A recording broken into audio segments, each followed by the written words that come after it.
ഷസാമിന്റെ അറിയാത്തവർക്ക് ഞാൻ പറഞ്ഞുതരാം.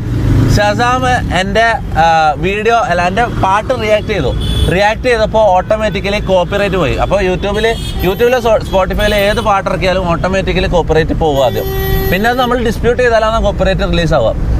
ഇത് ഞാൻ എൻ്റെ പാട്ട് റിയാക്ട് ചെയ്ത് ഷസാമിന് കോപ്പിറൈറ്റ് അടിച്ചവിടെ ഷസാം ഫുള്ള് ഇതായി റേസായി ഒരു വീഡിയോ കിട്ടും. അതുകൊണ്ട് തൊപ്പിൻ്റെ പാട്ട് ആരും റിയാക്ട് ചെയ്യരുത്, കോപ്പിറൈറ്റ് കിട്ടും, അങ്ങനെയെല്ലാം പറഞ്ഞു. എനിക്ക് ഭയങ്കര ഇതായി. ഞാൻ പറഞ്ഞ എടാ ഷസാമെ കഷ്ടപ്പെട്ടൊരു പാട്ടിറക്കുമ്പോഴേക്കും ഇങ്ങനെല്ലാം പറയുന്നത് ഓട്ടോമാറ്റിക് കോപ്പിറൈറ്റ് വരുന്നല്ലടാ, നീ എന്ത് പരിപാടി കാണിച്ചാൽ അങ്ങനെ പറഞ്ഞ് ഞാൻ ഇതാക്കി. അത് മീൻസ് അങ്ങനെ പ്രശ്നമൊന്നും ആയിട്ടില്ല, പക്ഷെ അങ്ങനെ കോപ്പിറൈറ്റ് ആയി എന്ന് പറഞ്ഞു. എന്നിട്ട് ഞാൻ ഇതിൻ്റെ ടീമിനെ വിളിച്ചിട്ട് ഇതിൻ്റെ മൊത്തം കോപ്പിറൈറ്റ് സംഭവം മൊത്തം ഓഫാക്കാൻ പറഞ്ഞു. മനസ്സിലായി? ഈ ഓട്ടോമാറ്റിക് കോപ്പിറൈറ്റ് പോകുന്ന പരിപാടിയില്ല, അതങ്ങ് ഓഫാക്കാൻ പറഞ്ഞു. ഇനി ആർക്കും വേണമെങ്കിലും നമ്മളെ പാട്ട് റിയാക്ട് ചെയ്യാം, ആർക്കും വേണമെങ്കിലും പാട്ട് എവിടെ വേണമെങ്കിലും പ്ലേ ചെയ്യാം. ഫ്രീ ആക്കിയിട്ടുണ്ട്. ഫ്രീ അല്ല, മറ്റേ കോപ്പിറൈറ്റിന്റെ സാധനം ഓഫ് ആക്കിയിട്ടുണ്ട്.